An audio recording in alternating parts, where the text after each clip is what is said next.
Good morning. Good morning, good morning, good morning. Thank you for joining us. I will pass to my friend Charlene in just a moment, but if you're just tuning in, my name is Tina Overbury, and I am from Powerhouse Impact Media Group. You have just dropped into Gather for Her, a co-created conversation. We are not like other interview shows. We are not about the interview. We're not even about the conversation. We're actually about co-creation. You've just dropped into a conversation with Charlene Sanjanko and Christina Benty, and we have you for 40 to 50 to 60 minutes. We blocked out an hour, and you can come and go, but we are going to be here for the hour. I'm Tina O. I'm happy to be here, grateful to be here. From Naquelaquam, also known as Bowen Island, on the traditional, ancestral, and unceded territories of the Squamish people. Their story is in my story, and my story is in their story. Char, I'm going to pass to you and say good morning. Good morning. Thank you, T. And welcome. Welcome to another conversation of Gather for Her. We gather weekly to learn and unlearn, to listen, to share, and to connect with all of who we are and all of who we are being invited to be as leaders and change makers in this generation. I'm really pleased to host you on behalf of Powerhouse Impact Media Group from my home on the traditional, ancestral, and unceded territory of the Squamish First Nations here on the beautiful Sunshine Coast. And it's my pleasure to welcome this morning my co-host and also our guest today. We wanted to provide an opportunity for you to get to know a very special leader who is actually one of the Powerhouse Braid. I'm just going to introduce you to Christina Benty and read her bio because I think many of us know Christina, but today is about getting to know her at a deeper level. I'm even going to say at a soulful level. So Christina is a national speaker. She's a civic leadership performance coach, author, organizational systems specialist. And in Powerhouse, as I mentioned, she is a Braid partner. She's a We Gather host, which is today, First Steps curriculum developer, which is our 90-day cohort for internal change makers and organizational leaders. And she's she's actually our lead facilitator of First Steps, as well as being an Amplify leadership performance coach for senior leaders. Christina works with leaders and organizations who want to build a culture of excellence in an environment that is kinder, wiser, and more conscious. Certified in DISC, Christina uses this personal development assessment to build staff and local government councils' understanding of their behaviors in relation to others and how to apply this knowledge in work and or conflict situations. She's also a certified P&S organizational workshop trainer, an experiential learning methodology that is designed to expose and transform system blindness, weaving both the art and science of leadership. Good morning, my friend Christina, and thank you for being here and being our guest today. Good morning, and thanks for having me. How bizarre to be both a co-host and now be the person that is going to be interviewed. So I'm super excited to be here.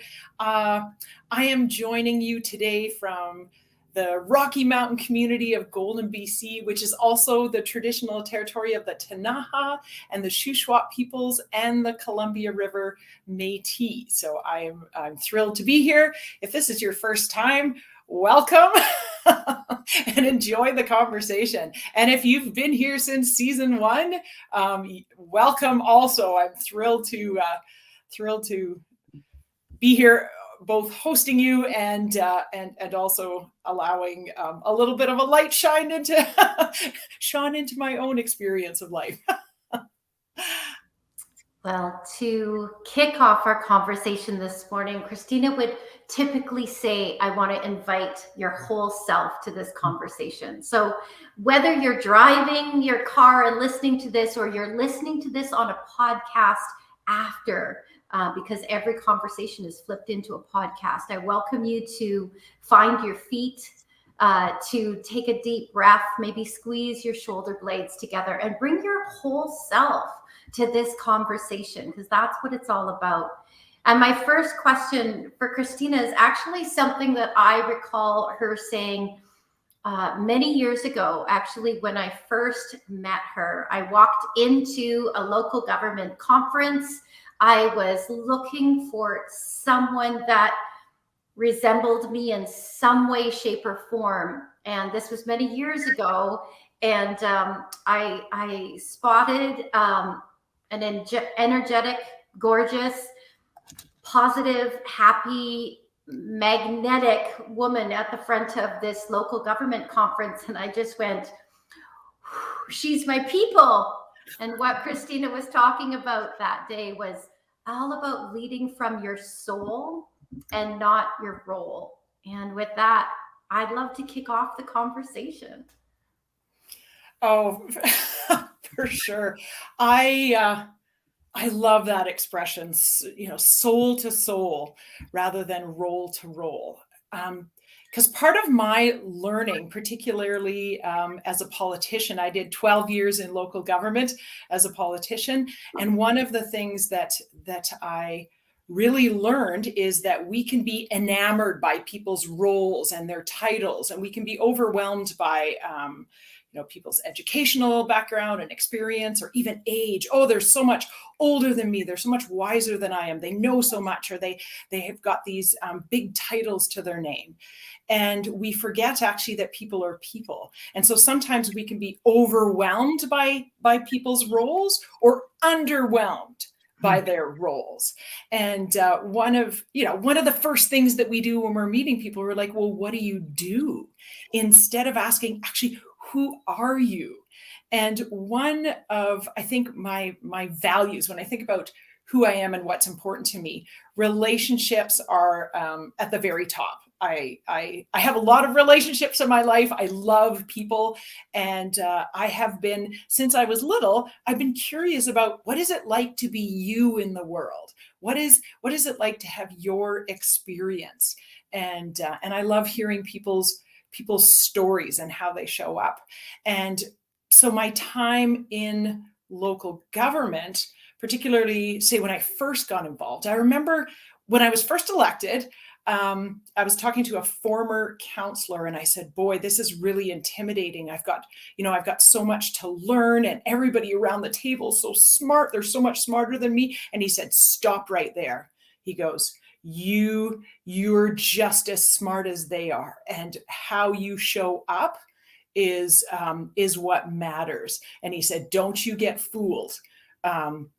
Bring your, and he didn't use these words, but in essence, he was saying, bring your whole self and don't be intimidated by the people around you, because you have an innate wisdom and you have what it takes to do the job. People put their faith in you. So show up and do that job. And they elected you to be you at the table.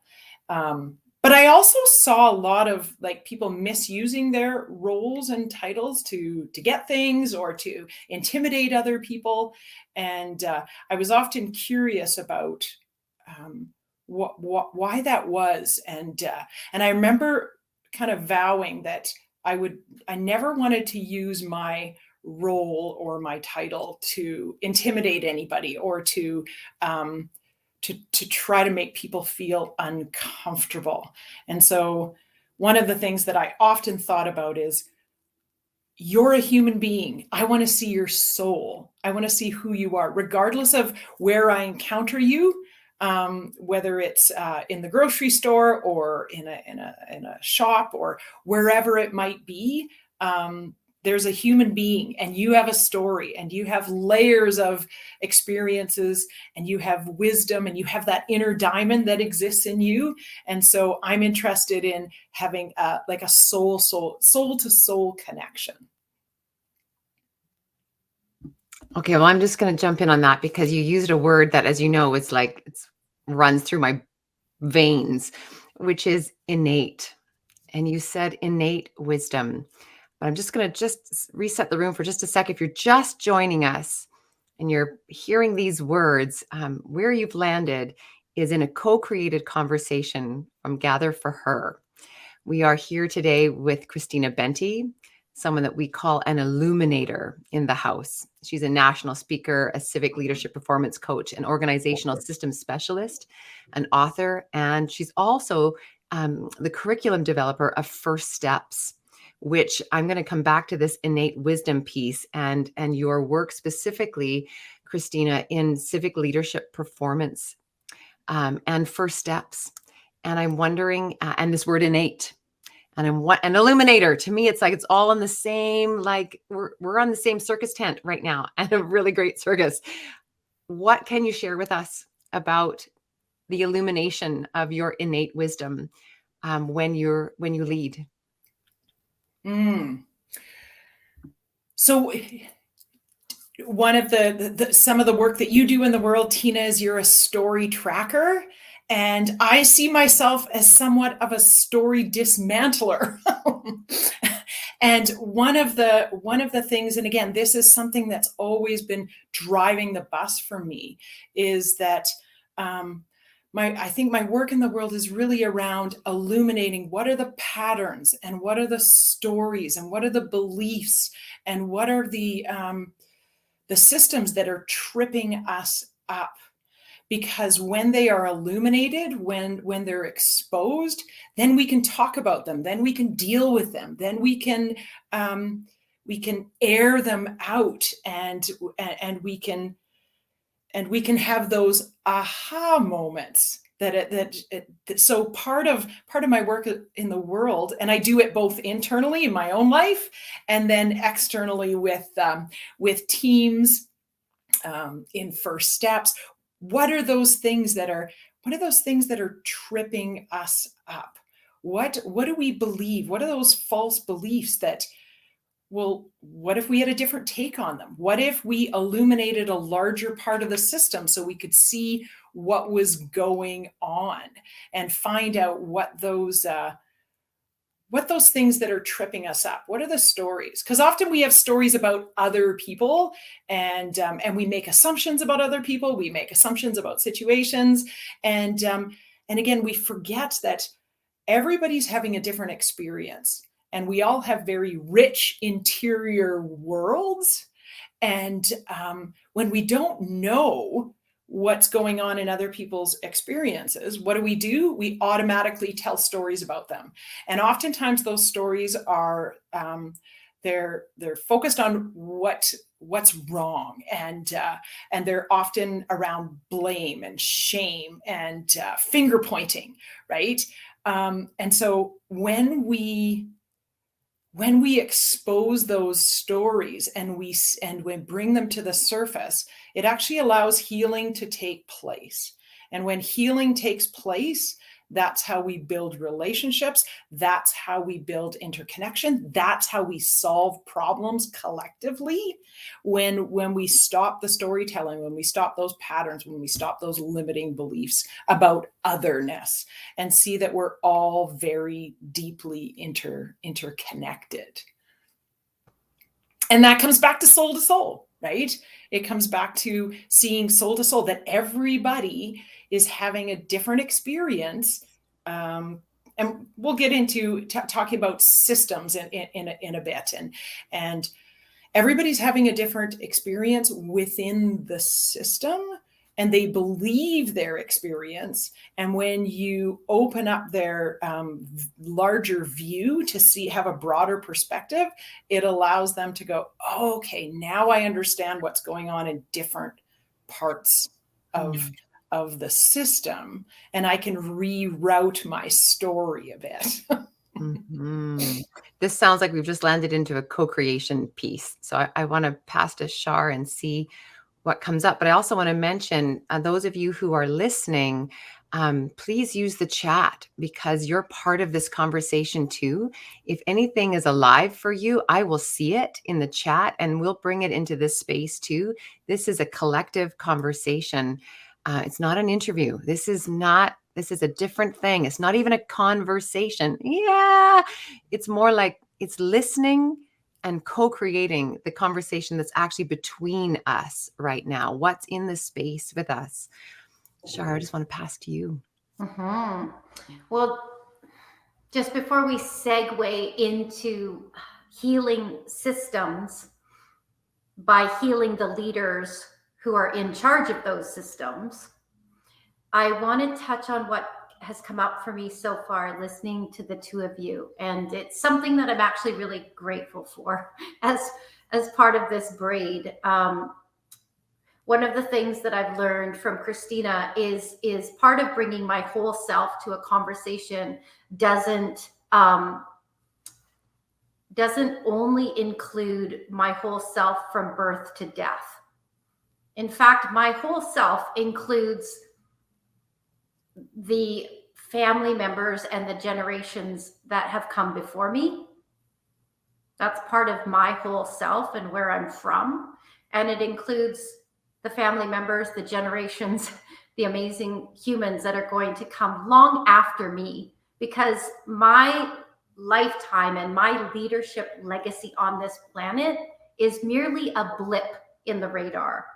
So what am I doing every single day to stay fired up during the time that I'm on the ice?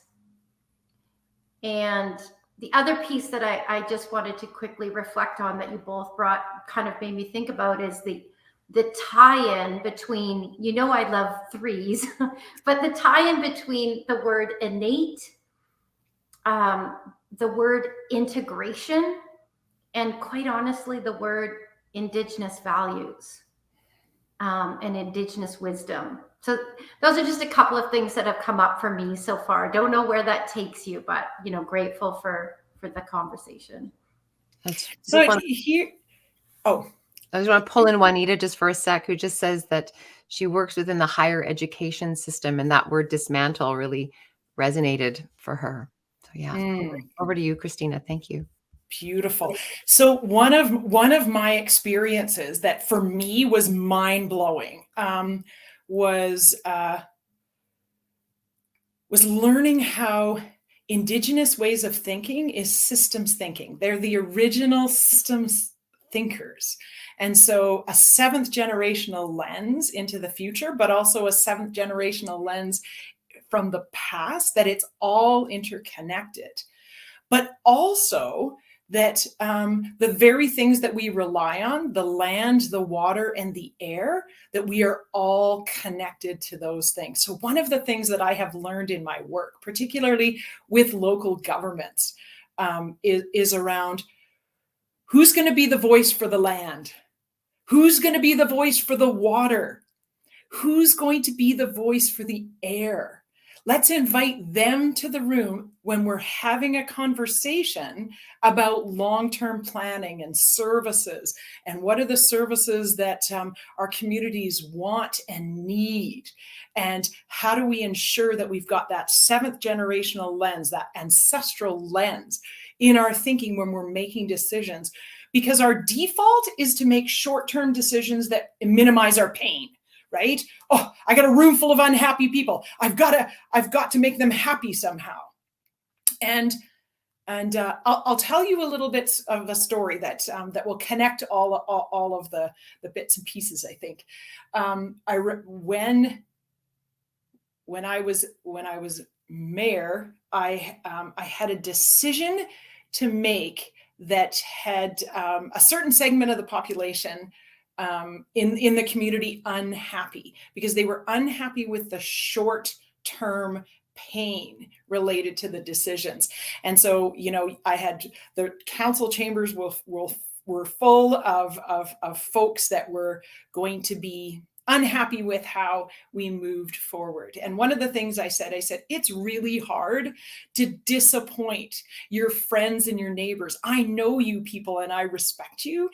And it's really hard to not want to make everybody happy in this room. But my job is to think about the future and to make long-term decisions and to not minimize my short-term pain, right? But to actually say, I'm doing this for the long term. And it was really uncomfortable. But what it did, again, this comes back to the soul to soul. It's illuminating what's going on in my interior world. I'm anxious. I'm fearful. I don't like disappointing people. I'm relational. I want to make everybody happy. However, if I have the lens, if I put in that front row seat, if I put my grandchildren and my grandchildren's grandchildren and your grandchildren's grandchildren into the front seat and I look at them, I'm going to make a different decision. And so, you know, my work's is often with local governments, but any organization actually needs to think that way. What are going to be the long-term implications, and how do we invite the land, water, and air, and who's going to be the voice so that we're making those decisions? One of the things, and I've repeated this often, and Diane Whalen said it, and I just about fell off my seat because I was like, I had that gut reaction when she said, we do not owe our children an economy. We owe them clean land, clean air, and clean water. And I was like, oh my gosh, okay, that needs to be the first of firsts, right? Beautiful. Thank you, Christina. If you've just dropped in to this co-created conversation, you are with us on Gather for Her from Powerhouse Impact Media Group. And we are this morning, we're in a triad of a co-created listening space to the wisdom in the conversation between us and with you. We're talking to change maker Christina Benty. She's a national speaker, a civic leadership performance coach, an organizational systems specialist. And in the house, we know her as the Illuminator. We kind of want to stick a big eye on her back. She's an illuminator. And we invite you in the chat. You're probably noticing that we have a practice of acknowledging the place from which we come. If that calls to you and you'd like to put that in there, we would love to see that. One of our visions is just to see the chat filled with acknowledgements of land acknowledgements and home acknowledgements in there. You are part of this conversation. I'm just going to look at what people have been saying here. Christina and Shar. Zoe was saying earlier just that, and Zoe's on the leader path with us, that the quotes that's really sitting with her these days is, what we decide to measure now is what we will prioritize in future. And Brenda Morrison, who's also on the leader path with us, says, yes, Indigenous ways of knowing deepen the relational ecology. And so it sounds like, Christina, your piece about being who is going to be a voice for the land, the water, the air is what's alive here. And I think rather than go into an environmental conversation, which is kind of the easier place to go, I'd like to stay in your work in First Steps in the house, which is a branch, if you will, of the leader path, and really talk about what it means to lead that way. And you've got this thing that you say about staying in the room. It's like you teach us how to stay in the room. Where do you want to go next? Or I can even pass to you, Shar, if something's really alive for you right now. I think we can dig into stay in the room. I definitely know where, I definitely have things bubbling, but let's start there. Yeah, for sure. Yeah, I would love to talk about First Steps because I'm so proud and excited about First Steps and the First Steps program and the impact that it's had.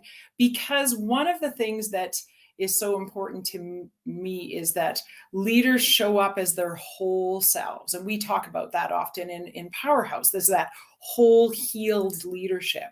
And in First Steps, is really exploring, how do I show up as a leader in alignment spiritually, emotionally, mentally, intellectually, physically? How you do one thing is how you do everything, and that all of those pieces are interconnected.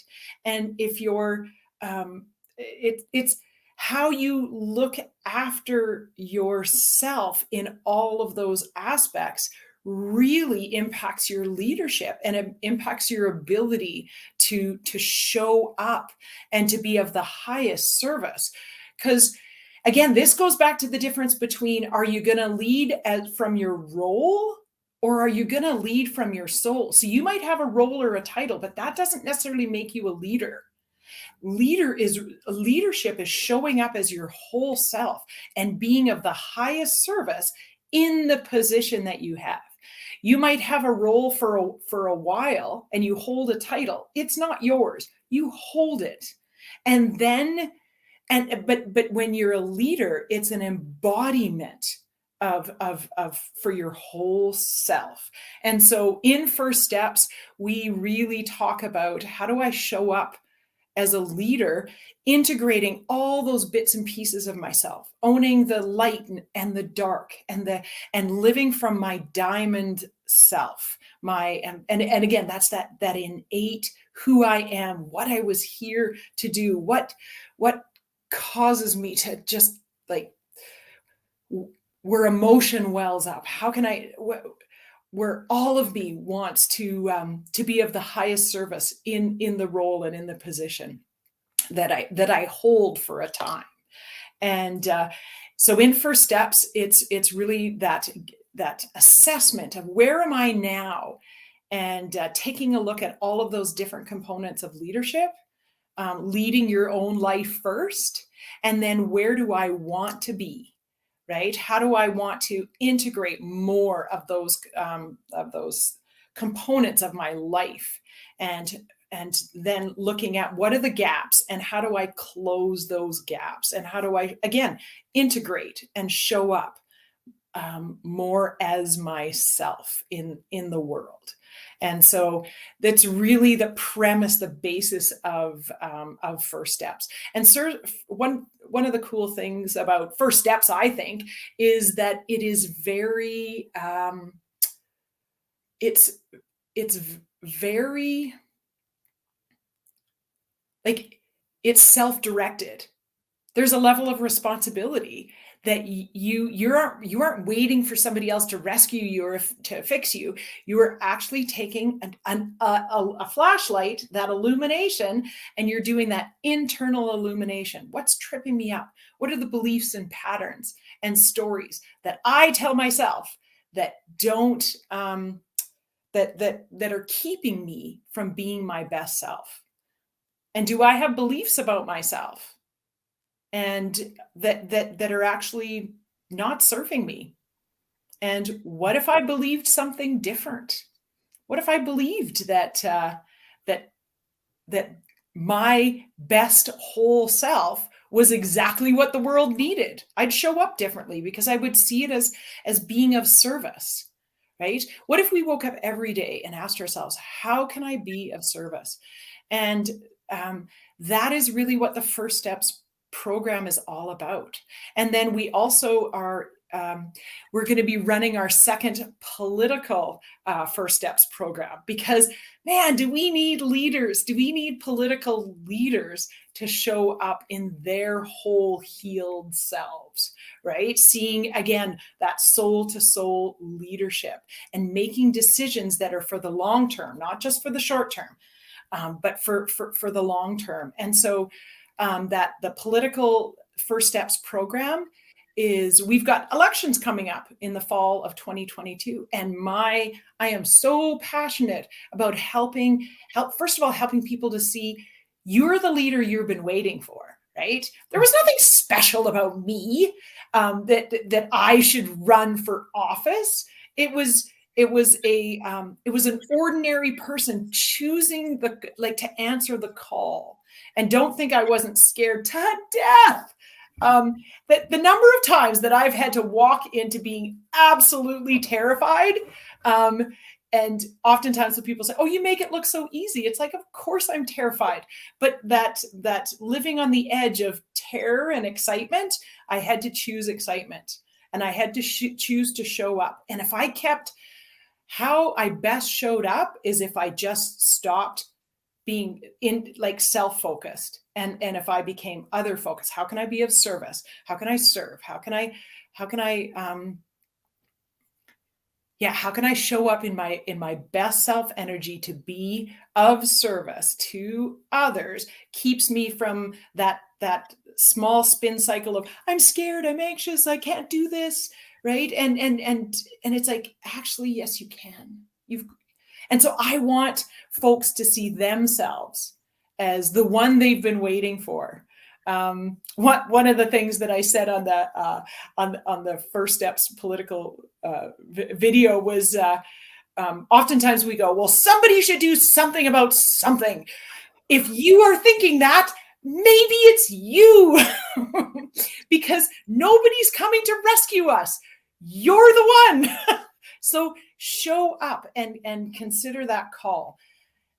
And the Political First Steps program is about inviting people to understand that, or to explore their own internal wisdom that's actually going to help them to show up in that best self energy. So.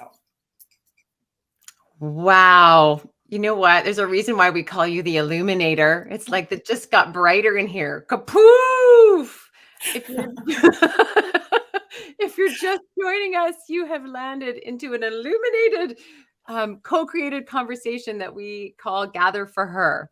It's the day after International Women's Day, which is pretty cool. It was a big day, I think, for many of us on many different levels that day. And what International Women's Day means today has many layers in it. Gather for Her is part of Powerhouse Impact Media Group. This is a co-created conversation with change makers. Today, we're talking to Christina Benty, who has developed the curriculum of First Steps in Powerhouse. She's a national speaker, a civic leadership performance coach, an organizational system specialist, author, and illuminator. And I'm joined with my sister here, Charlene Sanjenko, the founder of Powerhouse, and I'm Tina O. I'm a story tracker, and I hold space for what I call core story. I want to name that if you're joining us as well, please use the chat. You are part of this conversation. And Juanita, I'm not sure if you heard, but some of the things, your question was, how do we deal with resistance? And what do you do? What do you do? What happens when you show up as your whole self, but no one hears you? I'm not sure if you could pull some of the pieces out. But what I heard Christina say is when we show up as our whole self, that is how we deal with resistance, and we hold service. And I don't want to put words in your mouth, but I also want you to know that anyone in the chat right now, next week, we're going to have a wisdom circle where we actually really get to unpack this fully. And you can get to the wisdom circle by going to powerhouse.com to the Gather tab and just registering, and you'll get a direct invitation to the wisdom circle. The wisdom circle is free. Come and join our community, and let's unpack some of these big questions. Because another question that came up is Christina, I'd love to hear your take on how leaders can start to decolonize their organizations. And that happens in the wisdom circle. Like, that conversation is every wisdom circle. So. Yeah, and there's one thing I want to quickly address Juanita's question. How do I show up as my whole self when no one's listening? Again, it's an inside-outside job. Are you listening? My first question I would ask you is, are you listening to yourself?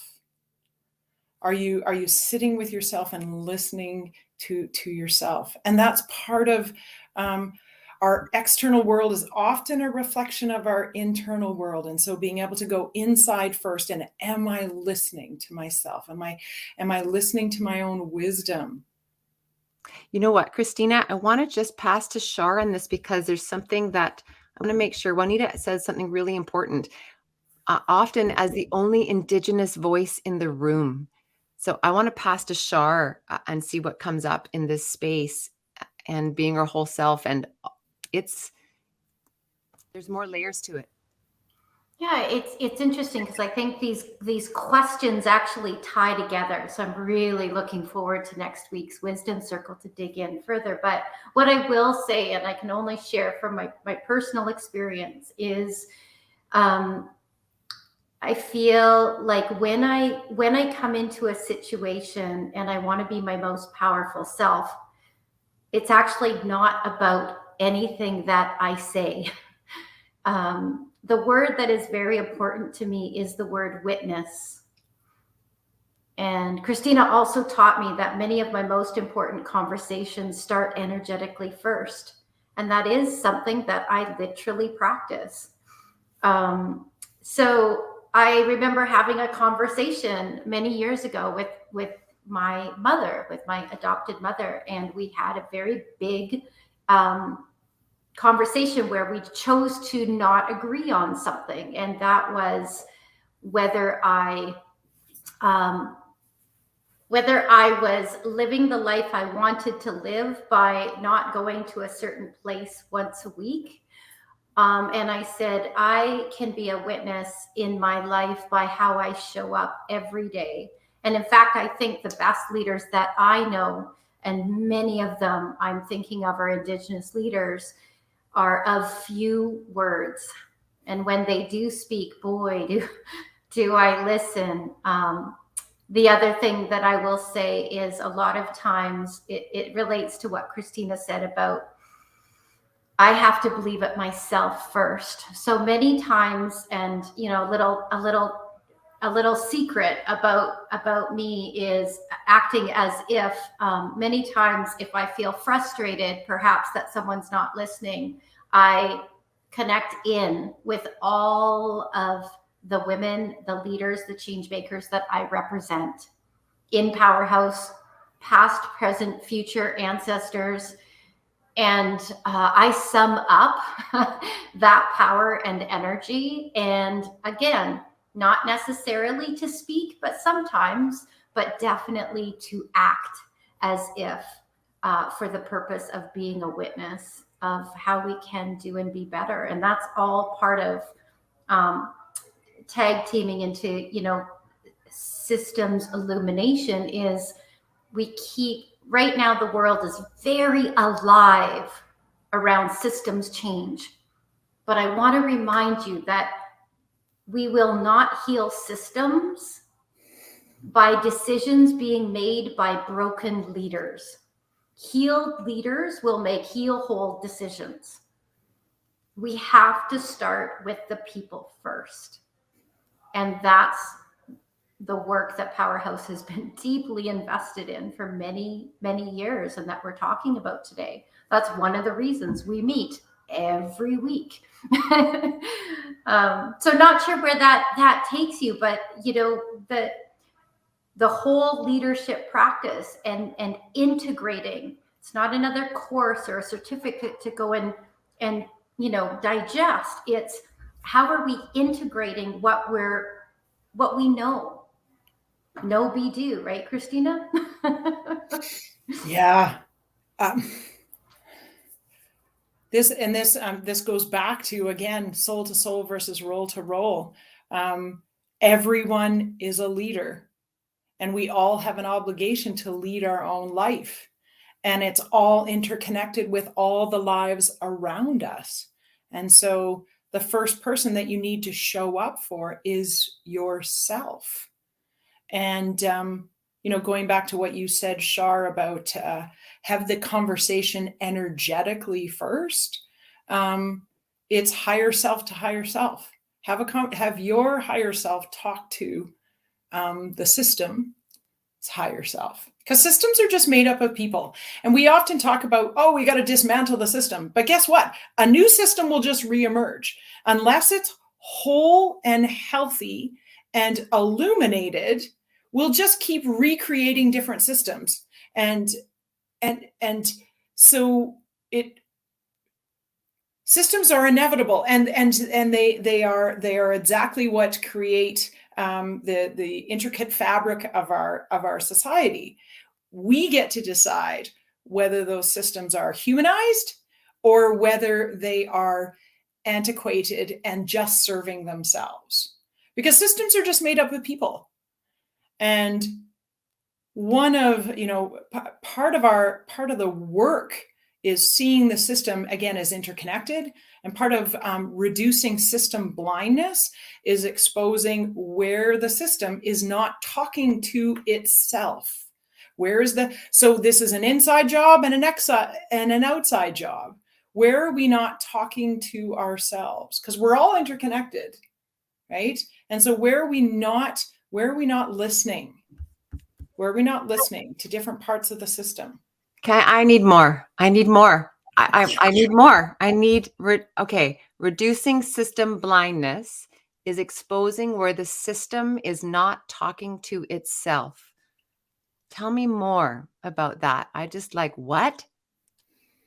Okay, well, let's use an organization for example. So in your typical organization, you have the top, right? You have the folks on the top that are making strategic decisions. Maybe it's the board, right? And then you have the senior management team in the middle, and they're essentially in between the decision makers on the top, and then the frontline service providers at the bottom, right? And if there isn't, and one of the things that I often ask organizations to do is draw out your organization chart, but then see it from a who's responsible for what, not a power over, but a who's responsible for what. So what are the people on the supposed top of the system? And again, it's a language barrier, right? Oh, these people are in the top, and then the middle folks that are essentially translating the direction from the top down to the bottom. And what happens when you're when you see it hierarchically? There's a lot of anger and bitterness and frustration and storytelling and finger pointing. Those people up in those big offices, they have no idea what life is like for me. And then the top's going, those people are so lazy and they don't get anything done, and and there's finger pointing and assigning evil intent throughout the system. And this happens through almost every system, right? And so part of system blindness is illuminating the fact that this is not hierarchical. This is a who does what. And so let's flip it on its side. And this part of the system is responsible for this. This part of the system is responsible for this. And this part of the system is responsible for this. And we all need to be talking to one another so that we know what life is like. So let's use issues in our community like poverty and or homelessness and challenges that we will often get people in the room that want to, they want to solve these problems. And so they bring everybody into the room. And are they bringing the people that they would call vulnerable into the room, at the bottom of the system, that are experiencing the challenges in their world? And are we bringing them in? And are we, instead of using the term vulnerable, why don't we see them as actually people that are being impacted by the system, and they have an innate wisdom that needs to be tapped into, because they actually will know how to solve your problems, right? So that if the whole system's in the room, and this is where stay in the room is so important. If the whole system's in the room and the system's talking to one another, and we take off our roles and our titles and we just see each other soul to soul, then every part of the system has intricate wisdom, has both vulnerability and strength. Every piece has vulnerability and strength that allows us to together and collectively solve our problems. And that's the kind of systems illumination work that we need in our communities. I think that's the system illumination that's needed on teams. It's what's needed in politics. I remember when I was elected and it was like, I was on the outside and somebody should do something about something. And then I was on the inside and it was like, oh, now you're one of them. And now you're listening to you should do something about something. and it was like, okay, let's all get into the room and make sure that we're having the brave, bold conversations that allow us to solve our collective problems. So this comes back to the whole leadership piece, or whole person piece, or healed, if you will, or healing. I don't know that we're ever healed. And I just say that because we were one generation from many generations before. We're just doing our healing part for the next generation. That's my belief. But you know, I want to suggest that where we may experience frustration with this, and frankly, is with our skills. And I know that, like, the last thing we need is another freaking course to take with more skills. And yet there's a skill of staying in the room. There's a skill of staying in the room. There's like healing ourselves doesn't happen unconsciously. I mean, it does. It happens consciously, subconsciously, unconsciously, but it starts with consciously. And when we're in a place, like we're in the room, like when we flip a system on its side, now we're like sideways, like, where the hell am I? Right? Our nervous systems are going to respond. When we've invited people in the room that we've never invited before, or we start actually saying, this person who I'm really uncomfortable with and is pointing at me, and I'm really, my nervous system's now freaking out because I'm in fight and flight because you're pointing at me and I've let you in the room. Like, it takes skills to be able to hold that. And I think that's, to me, that's my devotion to the community that lives on the leader path. Because we're not here to go just acquire a bunch of new skills, right? It's like, but it's for that. It's to stay in the room. And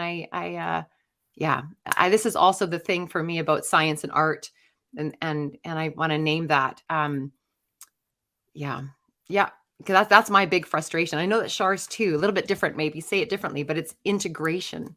So and to me, that's first steps in the leader path and everything that we're about in the house. So thank you for illuminating the honor side and all that comes out of that. And I'm going to go back to the fact that it's an inside-outside job. So whatever you're trying to do on the outside, you got to do it in the inside first, right? You know, one of the things that you need to learn to do is stay in the room for yourself. Right? Stay in the room for all the bits and pieces of you, the parts that you don't like and the parts that you love and you want people to see. Stay in the room for all of that. And then you're able to stay in the room for others. For Margaret Wheatley has a poem, and it's one of my favorite poems. And in the middle of the poem, she says, talk to people you know, talk to people you don't know. Talk to people you never talk to. We're so scared to talk to people and ask them real, meaningful questions. What are you scared of? What makes you happy? What are you excited about? What lights your fire? And that's actually what we do at Powerhouse. We ask those deep, rich, meaningful conversations about what lights people up. And we it's so funny that you use the word skills and tools. And it's like, well, because we don't have another vernacular to say. It's actually a way of being. It's an embodied, integrated knowing. It's accessing our innate wisdom, and then the wisdom of the collective, which we can't access unless we're in the room. So be in the room for yourself, and then be in the room for others. It's actually a co-generative type of work. And that's fire circle work. That's the work that we do at Powerhouse. And this requires, patience. It requires authenticity. It requires, if you're looking to solve a problem the quick way, good luck. We tried that. Didn't work. Good luck. You said this thing to me once. Oh my gosh, I'm going to mess it up. You might have to save me. But you said when we try to apply a simple solution to a complex answer, we make it more complex. when we try to apply a simple solution to a complex problem, we create more problems, right? And you see this all the time.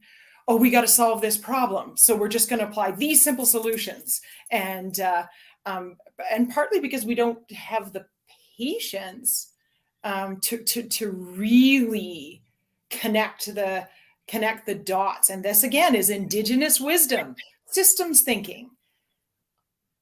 It's all interconnected, from our past into our future, from where we are right now, all of it. We have to have patience for the complexity and hold space for the complexity. And part of holding space for complexity and staying in the room for complexity is being willing to be wrong, being willing to be uncomfortable, to be willing to course correct when we're wrong and admit when we're wrong.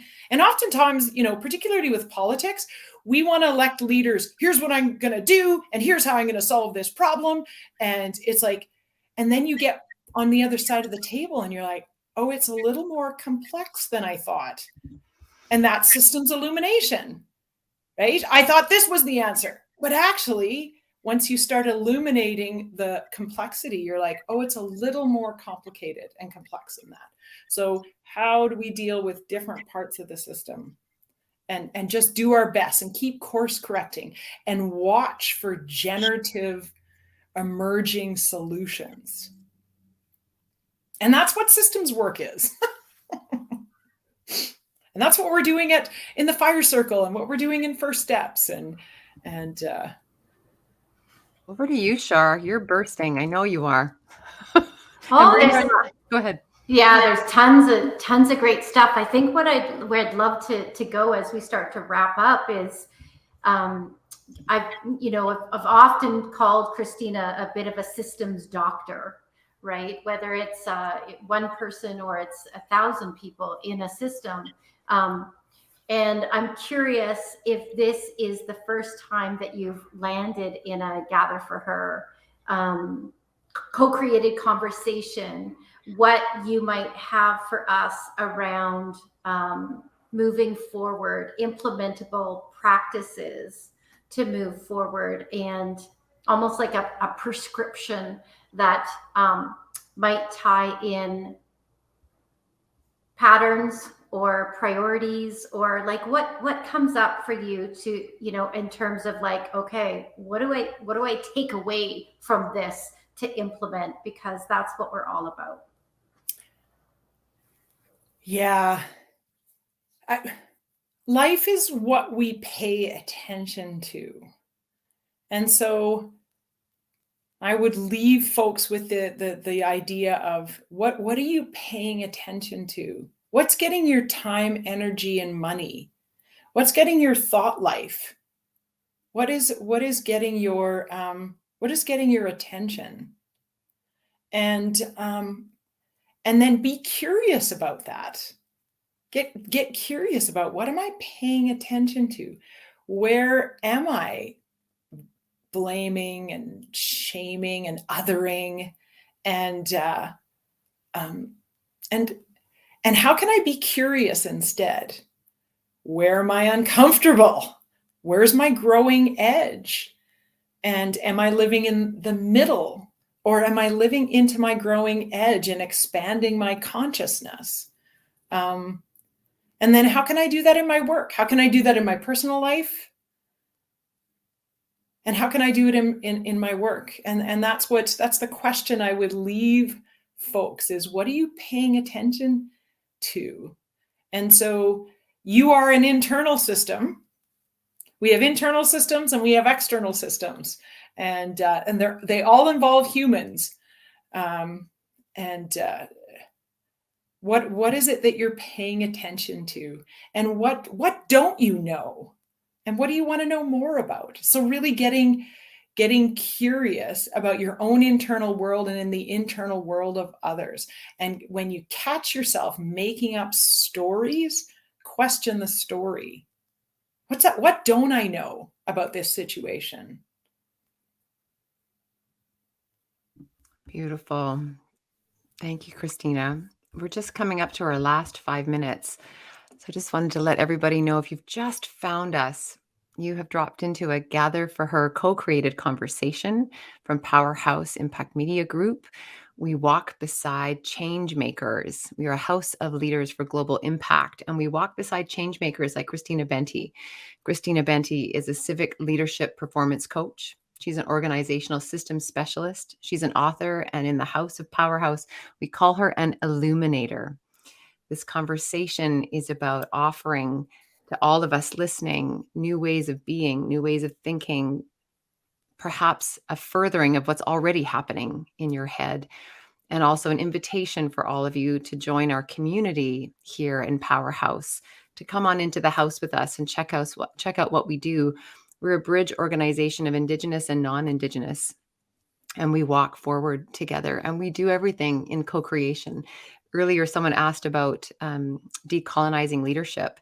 And I think as an organization, I don't even know that one of the ways we might even approach that is to say it's not our knowing to decolonize. It's not our way to say we have the answer, but it's our way to say we have the answer collectively, and being in practice of that. And so these gathered conversations are about everyone at the table, everyone around the fire, everyone having a voice, being in the confusion, being in the answers. And in that practice, we decolonize leadership. That's one of our offerings anyway. And it's just an offer. It's a thought. We're in our last now 3 minutes, because I took up 2. And I want to give us a moment for the 3 of us to just offer what we're really alive with right now and how we've been changed by this conversation. What's alive in us right now? I can go first, I guess, because I threw it in there. I was going to say, I wanted to pick up on your word story, and because that's the work that I do in the world. And when you asked people, Christina, to pay attention to what they're curious about, what came up for me was there's 2 versions of story. There's the story that we make up, and there's the story that we don't make up. That's our innate narrative. That's on the soul of our being. And when we get curious, what I'm alive with, that is that curiosity helps me discern the difference. So thank you. Thank you, Tina. We talk about whole leadership, and we talk about, that our systems need to be led by whole leaders. And what I also want to remind us is that underneath the broken bits and pieces and the unhealed pieces are your diamond. That's your diamond self. What's that diamond self that is whole and beautiful and integrated and embodied? Talk to that part of yourself and walk in that part of yourself. So own it and walk into it, and let it be what leads you, and let your diamond self talk to the diamond self of somebody you'd never talk to, or those you don't know, or those you do know and you've made up stories about. And so this comes back to soul. Underneath our broken, yicky bits is a beautiful diamond. Wash that off and show up like that.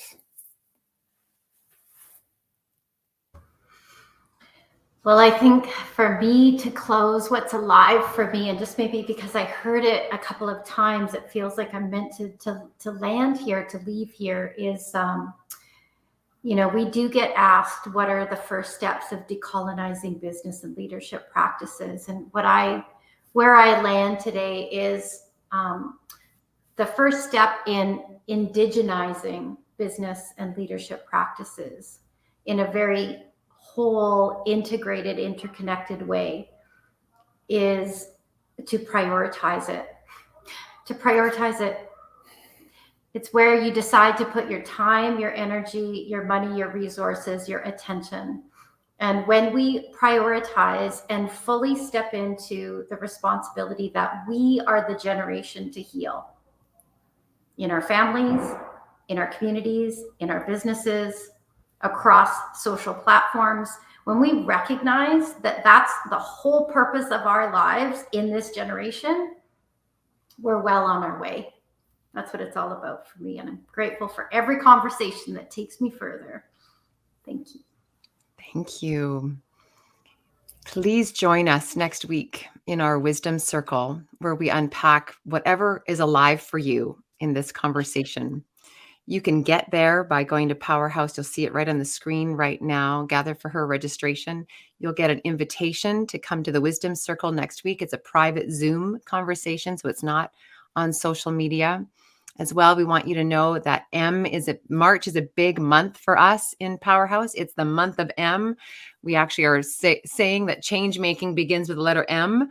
And you're all invited. If you join into the Gather for Her, if you register there, you'll get invited into our Welcome to the House email sequence, which will let you know that we've got a big event happening on March 20th. And it's the launch of a 4-week launch. No, I'm messing this up. It's a 4-week movement, whole leader reset. And so come on in on the 20th for that. And we will welcome you into the house and take great care of you. So we will see you all next week, everyone. And we'll Thank see you. together. Yeah. Thank you, everybody. Bye for now. Bye.